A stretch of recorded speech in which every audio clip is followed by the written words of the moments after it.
The Manhattan Project was a research and development undertaking during World War II that produced the first nuclear weapons. It was led by the United States with the support of the United Kingdom and Canada. From 1942 to 1946, the project was under the direction of Major General Leslie Groves of the U.S. Army Corps of Engineers. The nuclear physicist J. Robert Oppenheimer was the director of the Los Alamos laboratory that designed the bombs. The Army component was designated the Manhattan District. As its first headquarters were in Manhattan, the name gradually superseded the official code name, Development of Substitute Materials, for the entire project. The project absorbed its earlier British counterpart, Tube Alloys. The Manhattan Project began modestly in 1939, but employed nearly 130,000 people at its peak and cost nearly $2 billion US, equivalent to about $24 billion in 2021. Over 90% of the cost was for building factories and to produce fissile material, with less than 10% for development and production of the weapons. Research and production took place at more than 30 sites across the United States, the United Kingdom, and Canada. Behind this monumental project lay an unparalleled fusion of scientific brilliance, unwavering dedication, and an urgency to bring an end to the deadliest conflict the world had ever seen.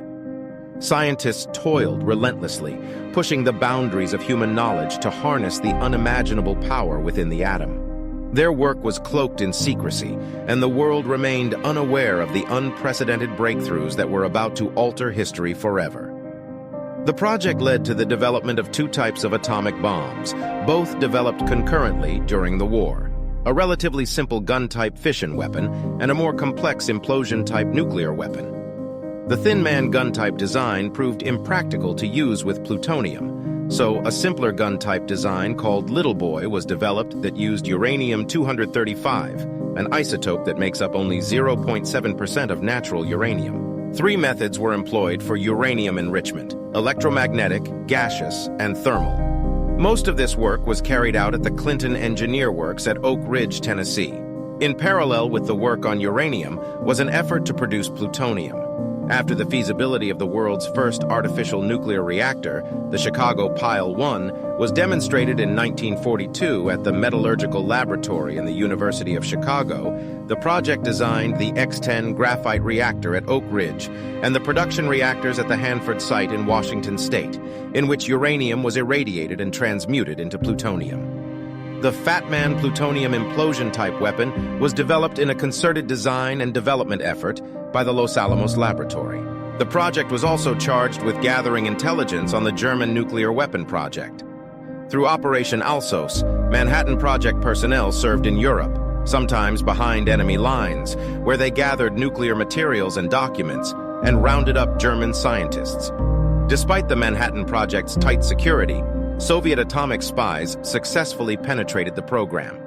The first nuclear device ever detonated was an implosion-type bomb during the Trinity test, conducted at New Mexico's Alamogordo Bombing and Gunnery Range on the 16th of July, 1945.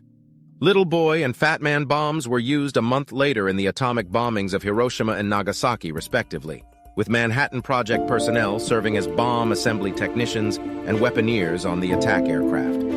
In the immediate post-war years, the Manhattan Project conducted weapons testing at Bikini Atoll as part of Operation Crossroads, developed new weapons, promoted the development of the network of national laboratories, supported medical research into radiology, and laid the foundations for the nuclear navy.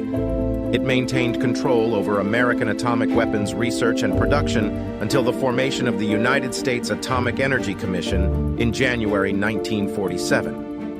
The Manhattan Project had far-reaching consequences. It sparked the beginning of the nuclear age, leading to an arms race that defined the Cold War era. It also raised moral and ethical questions about the use of such powerful weapons. The Manhattan Project not only changed the course of history, but also laid the groundwork for modern nuclear technology. Its impact is felt to this day, and it serves as a reminder of the responsibilities we bear as custodians of such potent knowledge. The legacy of the Manhattan Project teaches us the value of diplomacy, cooperation, and the pursuit of peace. It stands as a testament to the power of human ingenuity and how the same knowledge used for destruction can be harnessed for progress and prosperity. As we conclude our journey through the Manhattan Project, we're reminded that history is not just a study of the past, it shapes our present and future.